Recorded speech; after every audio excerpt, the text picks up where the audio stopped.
নমস্কার বন্ধুরা, চৈতি সিম্পল কিচেনে সবাইকে স্বাগত। আশা করি তোমরা সবাই খুব ভালো আছো আর আমিও ভালো আছি।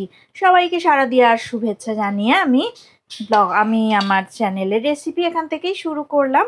আর বড়দের প্রণাম, আর ছোটদের অনেক অনেক ভালোবাসা, আর পুরনো বন্ধুদের অনেক অনেক ধন্যবাদ। আর নতুন যারা আছো তারা সাবস্ক্রাইব করে আমার পাশে থেকো, স্কিপ করো না, প্রথম থেকে শেষ পর্যন্ত দেখো। তোমাদের এই রেসিপিটা অবশ্যই ভালো লাগবে।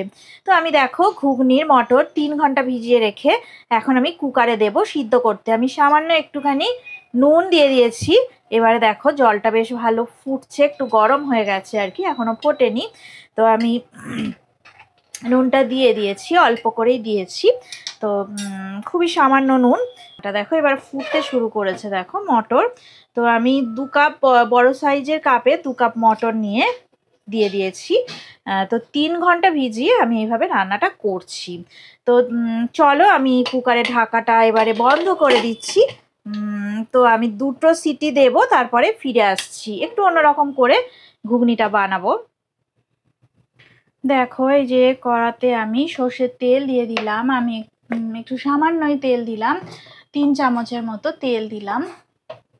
এবার আমি গোটা সাদা জিরে দিয়ে দিলাম, খুব সামান্য 1 চামচ দিয়ে দিলাম। আর এদিকে দেখো আমি গোটা এলাচ নিয়ে নিয়েছি, গোটা এলাচ দারচিনি আমি দিয়ে দিলাম। আর কয়েকটা দেখো এই যে লবঙ্গ, 5-6টা লবঙ্গ দিলাম, আর একটা দারচিনি আর 3টে ছোট এলাচ দিয়ে দিলাম। তেলটা ভালোই গরম হয়ে গেছে আর ফাটতে শুরু করেছে। তো আমি এবারে টুকরো করে কাটা আলু দিয়ে দিচ্ছি। আর দেখো টুকরো করে কাটা অল্প ছোট্ট করে কাটা টমেটো দিয়ে দিলাম। এবার স্লাইস করা পেঁয়াজ দিয়ে দিচ্ছি। আলু আমি একটা মাঝারি সাইজের আলু নিয়ে দিয়েছি, ছোট টুকরো করে কেটে, খুবই ছোট ছোট টুকরো, তো তোমরা দেখতে পাচ্ছ। আর এইদিকে দেখো আমি পেঁয়াজ স্লাইস করে কেটে নিয়েছি।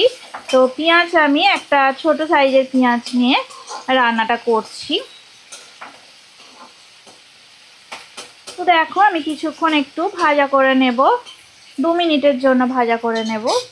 2 মিনিট পর আমি একটু নুন দিয়ে দিচ্ছি, অল্পই নুন দেব, কারণ যেহেতু রুটি পরোটার সাথে ঘুগনিটা খাওয়া হবে। আর আমি এদিকে নুন দিয়েও ছিলাম ঘুগনিতে যখন মটর সিদ্ধ হচ্ছিল। আর দেখো একটু আমি হলুদ গুঁড়ো দিয়ে দিলাম পরিমাণ মতো। নুন হলুদ দিয়ে ভালো করে আমি ভেজে নেব। এই ঘুগনিটা একদম অন্যরকম করে করছি আমি, দেখো গোটা গরম মশলা ফোড়ন দিয়ে। তো এটা দারুণ স্বাদ হয়, তোমরা কোনো সময় করে দেখো, অসাধারণ খেতে লাগে, খুব সুন্দর খেতে লাগে। রুটি পরোটা সব কিছুর সাথেই, লুচির সাথে তো দারুণই খেতে লাগে। এবার দেখো আমি 1 চামচ জিরে বাটা দিয়ে দিলাম, 1 চামচ আদা রসুন বাটা দিয়ে দিলাম।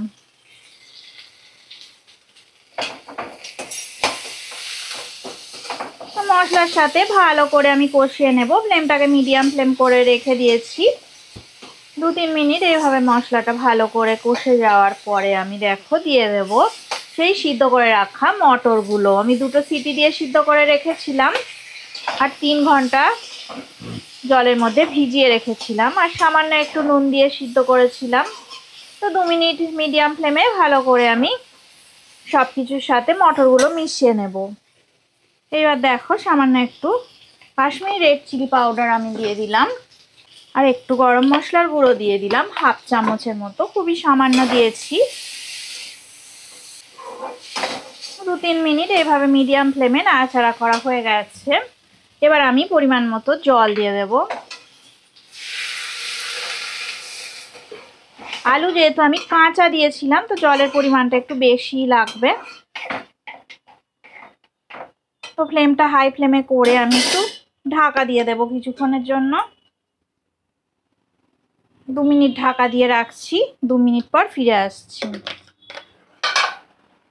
দেখো ঢাকাটা আমি তুলে নিলাম, একদম রেসিপি পুরো রেডি হয়ে গেছে, আলুও সুন্দর সিদ্ধ হয়ে গেছে। তো দেখো আজকে পুরো অন্যরকম একটা রেসিপি আমি ঘুগনিটা বানিয়ে নিলাম। তো গ্যাসের ফ্লেমটা অফ করে দেব। দেখো কত সুন্দর দেখতে হয়েছে। তো তো রেসিপিটা যদি ভালো লেগে থাকে লাইক দেবে, শেয়ার করবে, কমেন্ট করে আমাকে জানাবে তোমাদের কেমন লাগলো। আর যারা পুরনো বন্ধু আছো তাদেরকে তো অনেক ধন্যবাদ, আর যারা নতুন বন্ধু তারা আমার পাশে অবশ্যই থেকো। আর ভিডিওটা এতক্ষণ ধরে দেখার জন্য তোমাদেরকে অনেক অনেক ধন্যবাদ। তবে আজকের মতো টাটা, পরে আবার নতুন রেসিপি নিয়ে তোমাদের সামনে আমি আবার চলে আসবো। ততক্ষণ তোমরা ভালো থাকো, সুস্থ থাকো, আর আমার রেসিপি দেখতে থাকো। আর তোমরা ভালো ভালো কমেন্ট করো, ভালো ভালো কমেন্ট করলে আমার তোমাদের কমেন্ট করতে খুব ভালো লাগে। তো আজকের মতো টাটা,